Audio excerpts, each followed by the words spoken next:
I'm Amanda Villavesas, and I'm a licensed marriage and family therapist here in Louisville, Kentucky. And I'm also a parent who's experienced the ups and downs of NTI and working from home. And knowing that we still have probably a few more months of it, I wanted to give you a guide to helping your teen through the next few months. Please join me. In this presentation, we're going to talk about the good and the bad of staying at home. What are some mental health concerns and symptoms that you might want to look out for when it comes to your teen? Tools for teenagers and for caregivers, and we'll explore some common questions. Let's get started talking about the good and the bad of staying at home. Because let's be real, staying at home has been different, but it hasn't been, well, I can't speak for you. It hasn't been so bad that there aren't positives.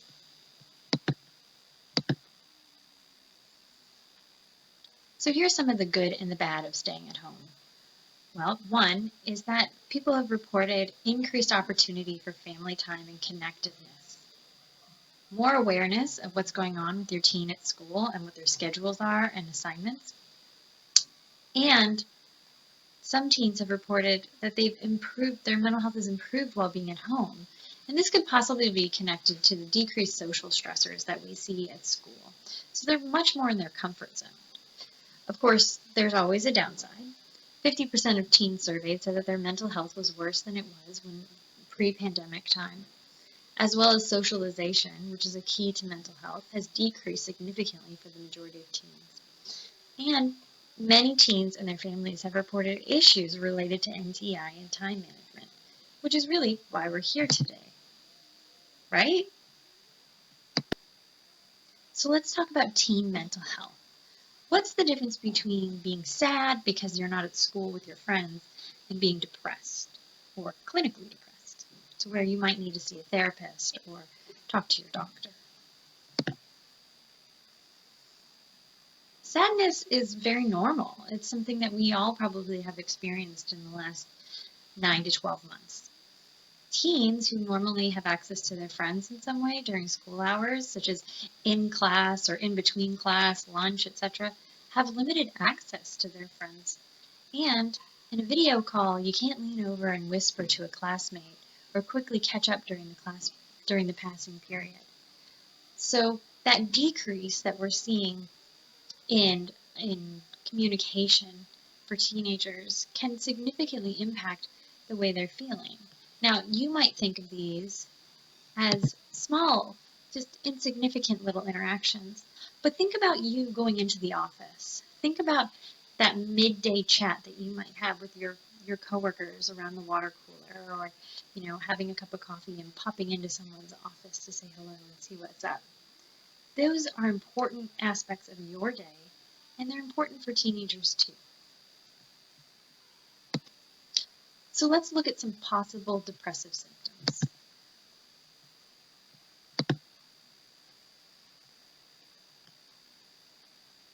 Some of these symptoms could include physical complaints, where there's stomach aches, headaches, or other vague physical symptoms that don't necessarily seem to have a source.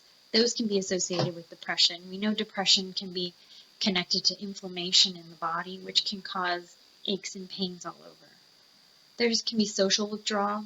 So if a teen maybe starts to isolate from their parents or their peers, or they change peer groups entirely, that could be a sign that something is going on and that there's a sign of depression. Keep in mind, some of these things, of course, could be other things. So we want to investigate by actually talking to your teen. There could be academic decline. So if you notice that your child has a striking drop in academic performance, motivation, or in conjunction with any of these other symptoms, that could indicate depression. Substance use, which you may or may not be aware of, but if you notice there is some increase at all in substance use or use of substances, that could be a sign of depression, because that can be ways to attempt to self-medicate, as well as self-criticism. So if your child's saying, I'm stupid, I can't do this. That negative self-talk can be also a sign of depression. What about anxiety? Anxiety is also really common. Here are some signs and symptoms of anxiety. The most common include, these are types of anxiety disorders. So most common include separation, specific phobias. So I'm really afraid of spiders. I'm really afraid of airplanes.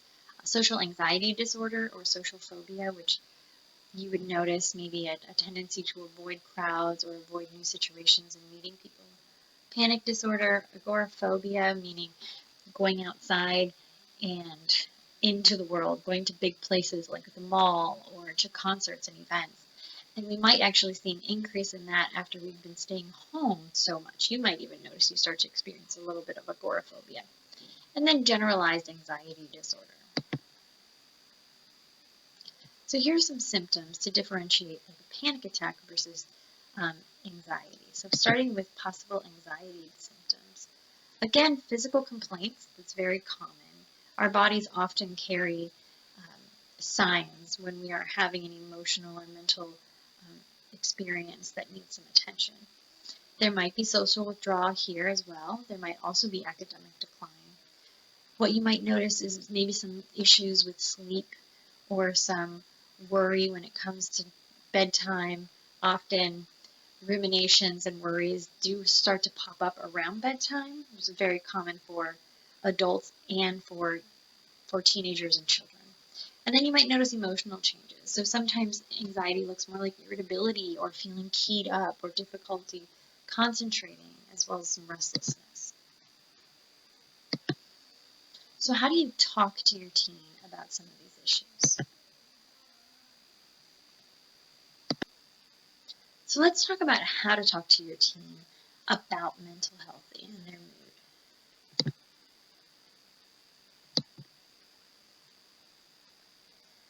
First of all, pick the right time. Know how to pick your opportunities because teens aren't always ready to talk, and we know that, right? So know your child. The best times to engage them are definitely not immediately after an argument or a disagreement or when they're in the middle of a fun task. Let them know, if anything, that you would like to maybe make a date to talk to them or say, hey, why don't we go for a drive? Often teens actually communicate better when they're not face to face, when they're side to side. So sitting on the couch together, driving in the car together, taking a walk together, all of those are great ways to actually start talking to your teen. Stick to the facts because you don't necessarily know what's going on in their mind all the time, or maybe you just don't know all the details. So let them know specifically what behaviors that you're finding concerning and ask if they have noticed those as well. Try very hard to not be accusatory or put blame or shame on any of these behaviors. Just, again, stick to the facts. And finally, validate. Let them know that you can see how hard things have been for them lately. Express that you care about them and you care for their well-being. Let them know you get it, but in a way that says, I get it, and not, well, in my day, I experienced XYZ and I know it's tough.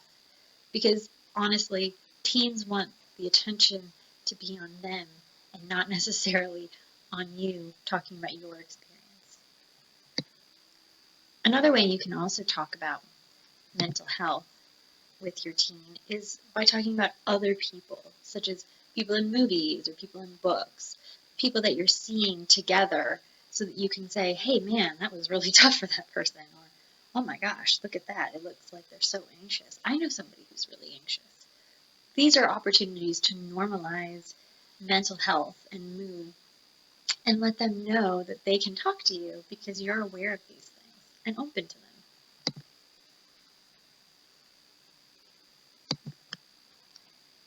Now, I know I just said don't make it too much about you, but self-disclosure is okay. So if you've ever experienced depression or know someone who has, sharing this can be really powerful.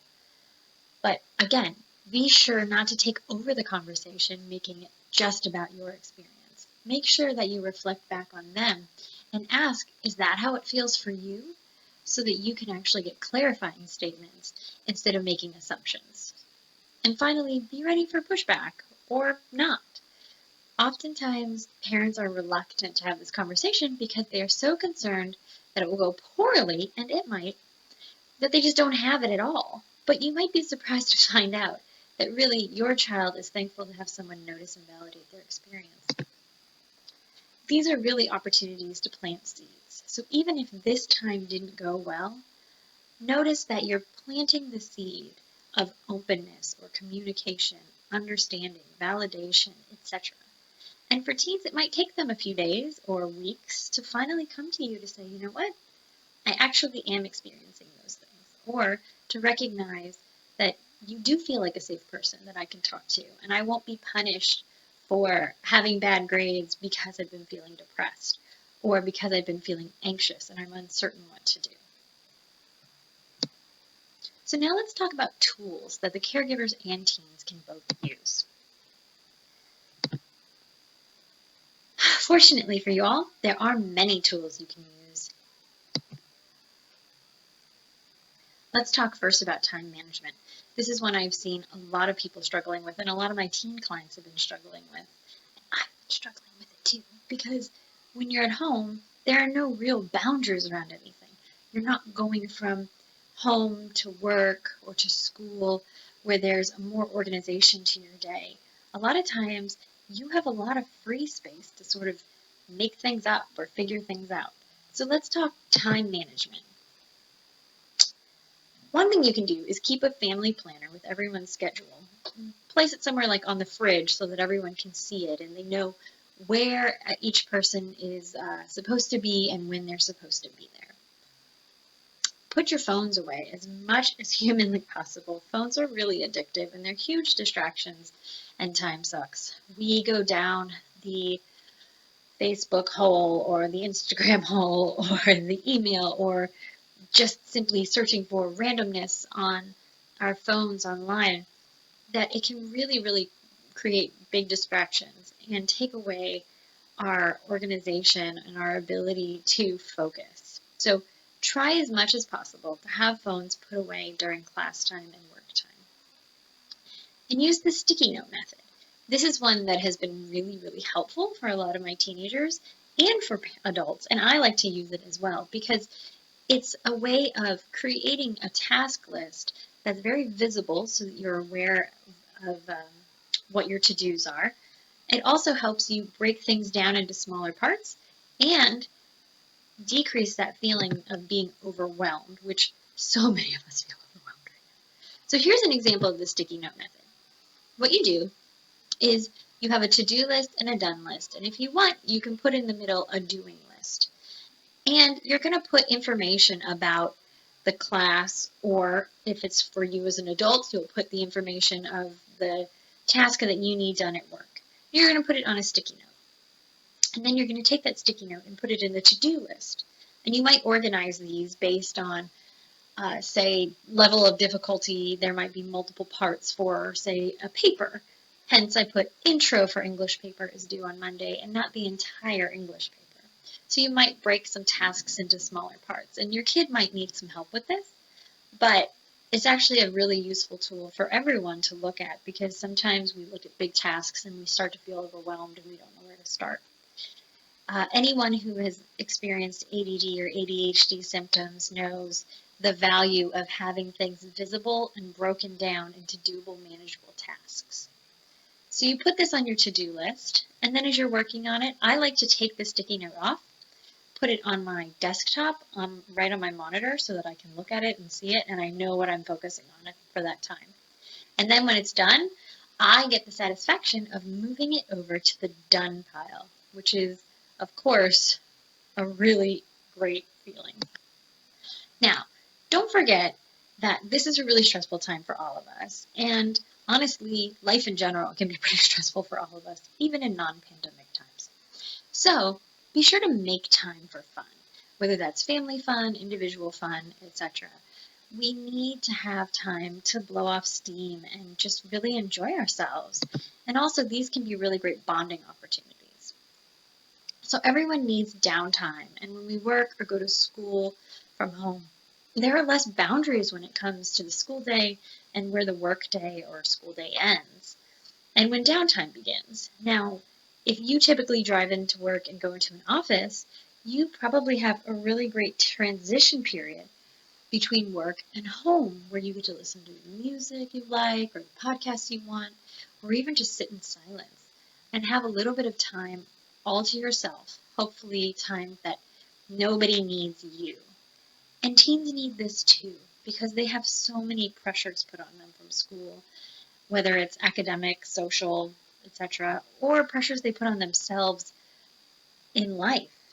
And so I would recommend setting aside time each day, whether it's an afternoon break or time in the evening or even time in the morning if you can wake up early enough, to have downtime for yourself and your children. And I would recommend doing this independently and together. So that might mean you as the caregiver, because it's really important to take care of yourselves as caregivers, maybe wake up a little bit earlier before anybody else wakes up.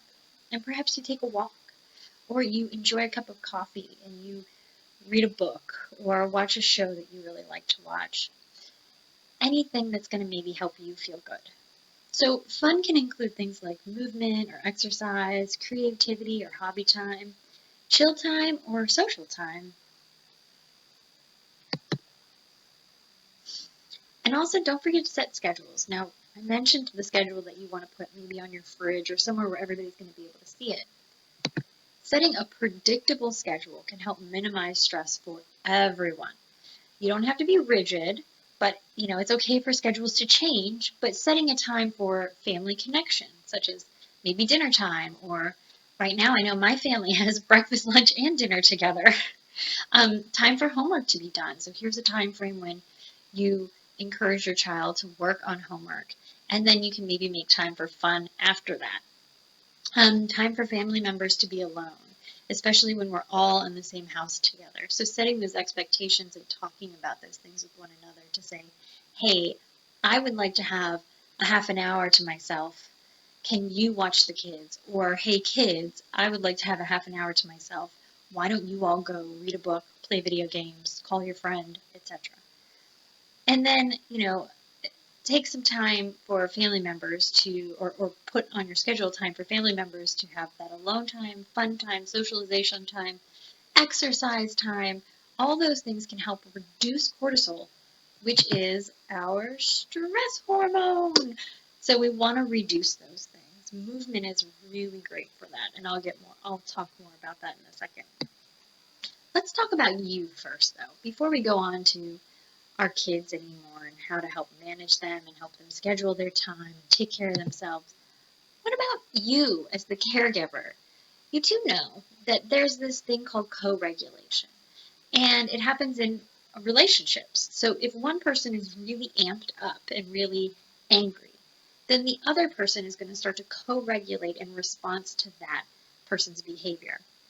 And if you are yelling at your teen, or if you're frustrated from your day, if you're frustrated from the past 9 months or so, that's going to come off to your child or to your spouse or to your partner or to anybody in your home. And so we know that parents who are able to take care of themselves, even for just a few minutes a day, like 2 minutes a day, sounds silly, I know, but it's really valuable time because you're setting intentions to care for yourself and you're tuning back into you, giving yourself that opportunity to take a deep breath and to relax. And that will actually carry on throughout the day because you might start to notice that if you take 2 minutes at noon, by the time you're at your 2 o'clock meeting or you're trying to get your kids from school to homework, you will notice if you start to amp up in a little frustration or if you need something. And because you took that mindful, quiet moment earlier in the day, you're going to actually you're more likely to do it again. Because 2 minutes, 1 minute, 30 seconds, whatever it is that you're able to give yourself, ideally a little bit more, of course, that's going to be a great time for you to check in. You're going to notice that you're going to be able to go, oh, I'm starting to get really frustrated here. And you're going to take a deep breath.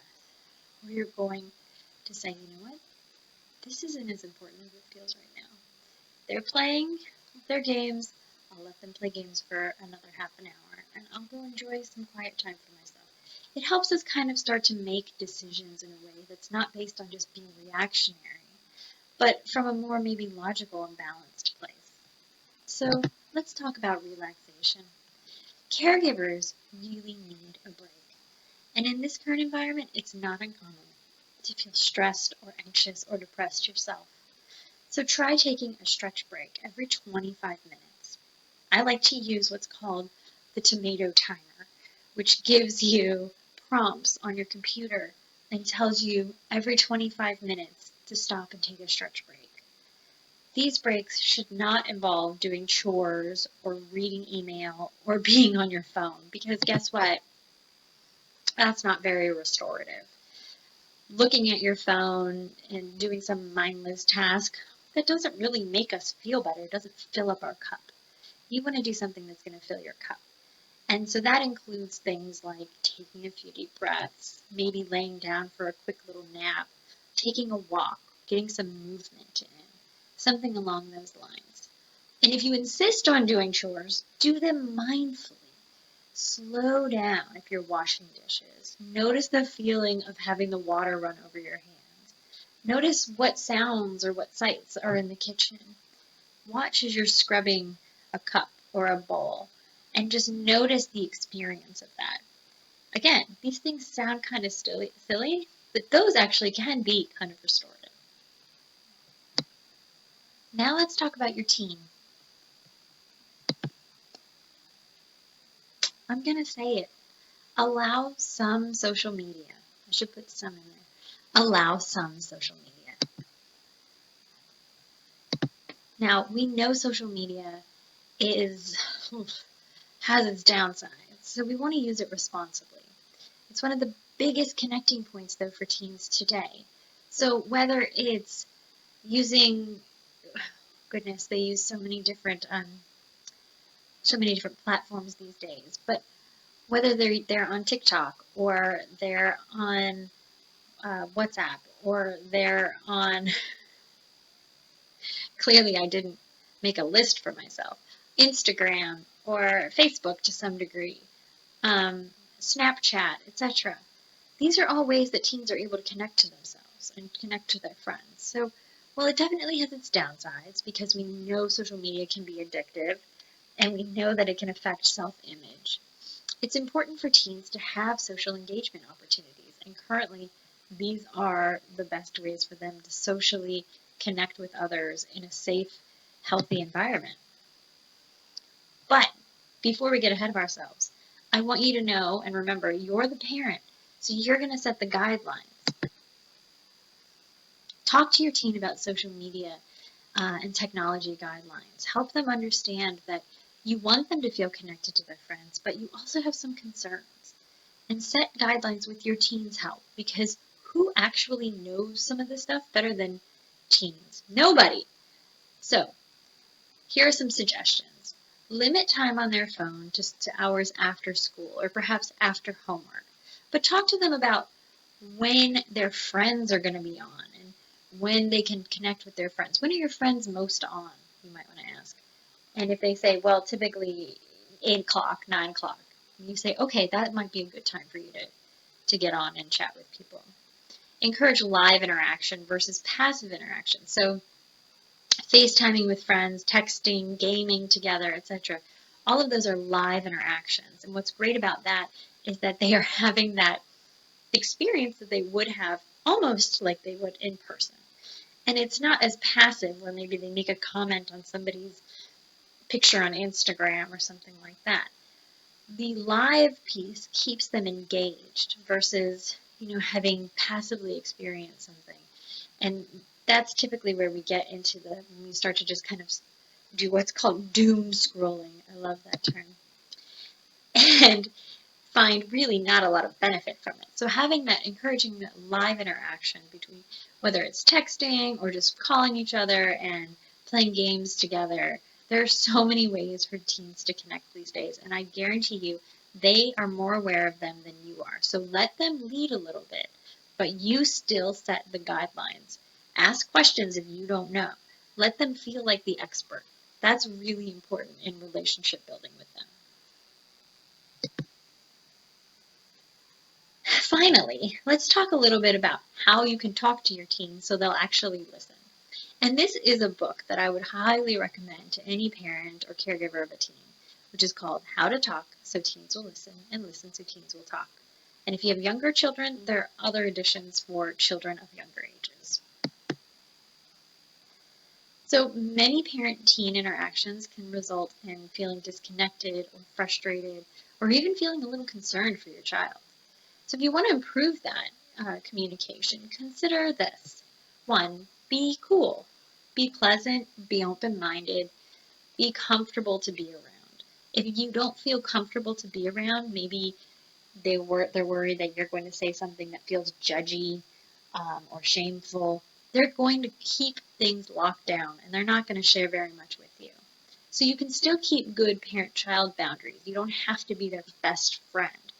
But be open-minded, which means you might have to notice, are you immediately having a reaction to something they say? If something they say makes you feel anxious, take a deep breath and then let them know. That makes me feel pretty anxious, or I'm kind of worried about that. Be clear. So be clear when you're making a request of your child. Teens are more responsive when they understand what they're being asked to do, and it's a request that feels meaningful and understood. Now, a lot of parents are, you probably grew up with parents who say, because I said so. Don't ask why, just do it, because I said so.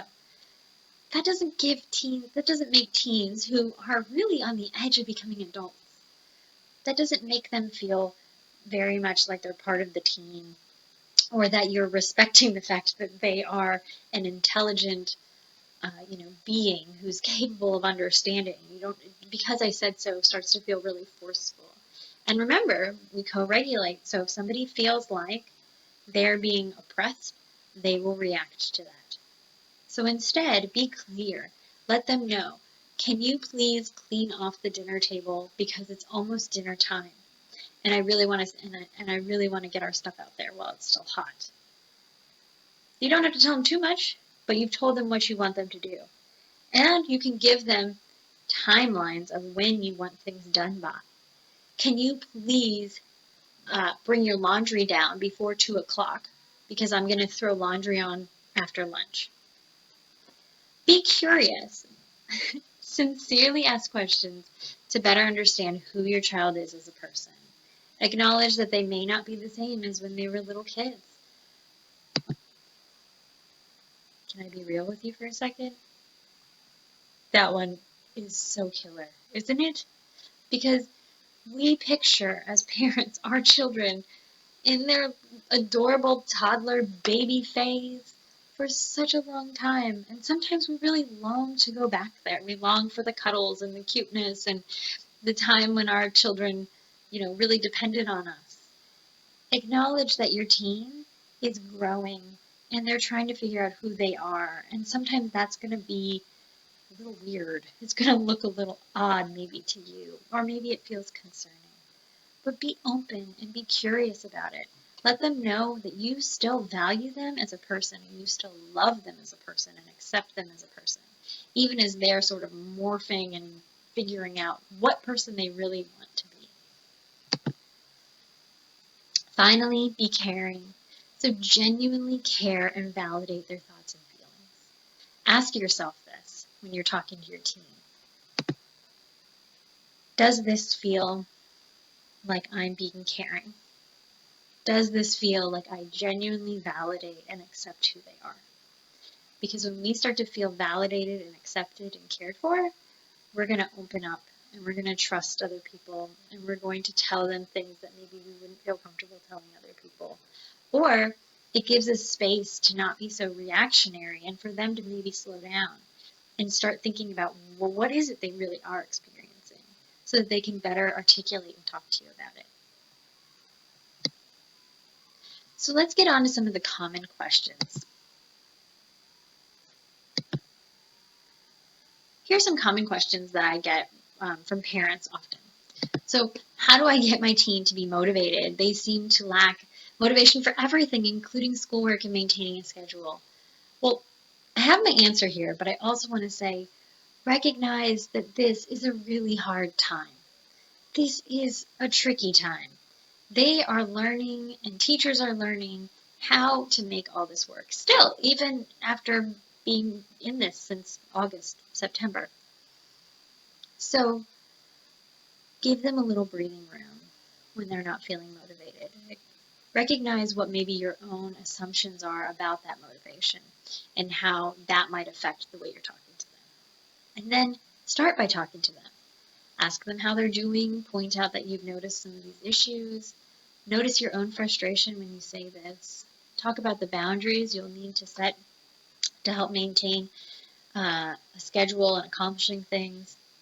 Recognize that you might have to do this again and again and again and again, because we don't necessarily wave a magic wand and suddenly this conversation fixed everything and now you're all on a schedule. Ask them to give their input as to what might help. Now, not all their ideas will work, but it's good to have them as part of the conversation. And if you find that there's low motivation from sleep or depressive symptoms, maybe they're not eating as healthy, consider problem solving these with increased movement during the day and some social time. And of course, you can always call and talk to a therapist or talk to your doctor and let them know what's going on with your kid to help figure out the best methods for moving forward. Here's another one. How do I foster maintaining social relationships for my teen while also being cautious of the virus? So, of course, again, start by considering health concerns that you may have within your family. And you want to check out some reliable sources, such as like the WHO, CDC pages that recommend, information for social distancing, virus prevention, etc. Be open with them about what concerns you may have so that they know there's a real reason why maybe you're not letting them see their friends. And let them know what boundaries you feel comfortable with. This may mean that maybe you create a pod with another family or you allow social distancing outside within a certain 6 to 10 feet, etc. Otherwise, social relationships can be maintained over the phone and the internet. You can talk about your boundaries with them and the time limits you believe are appropriate for socialization online, and encourage real-time socializing, such as house party, FaceTime, etc. And again, bring your kids in on the conversation. As we start to move towards vaccines and being able to hopefully start to see each other and be much more public, you can change and modify these things as you feel more comfortable. Finally, we have, what are some activities I can do with my teen or as a family to boost their mental health? So there are so many great ways to connect with your teen. And while many teens aren't super comfortable talking to adults, even those in their family, side-by-side activities, again, are often really successful. So there are some activities that can help boost mental health, and these include any kind of physical exercise, so go play basketball or tennis or take a walk or ride bikes together. Pick a show that's going to be like your show and watch it on a regular basis. And then talk about it. Teach them self-care. This one I love. Talk about how this is self-care, how I've been stressed out, and when I get stressed out, I like to paint, or I like to go for a walk, or I like to have some downtime. And let them know that they can do self-care too. And then ask them what's their self-care, and maybe let them share theirs with you. And you can participate in it, or you can just encourage them to maybe do it with a sibling, something that is kind of family bonding time. And then finally, I have a few little resources for you all. So the first one is, of course, like seek out support groups for yourself, whether it's on Facebook or local community groups. There's some really great parenting and family groups online, or you can start a group for parents at your kids' school. This is a great opportunity to connect with each other, share tips, share grievances, etc. The book I mentioned earlier, How to Talk So Teens Will Listen and Listen So Teens Will Talk, is available online. You can probably get it at local bookstores.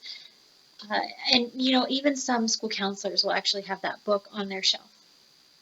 You can also start, as I mentioned, talking to your school community, talk to there should be a little space there. Start by talking to other parents, teachers, and school counselors. Use that support.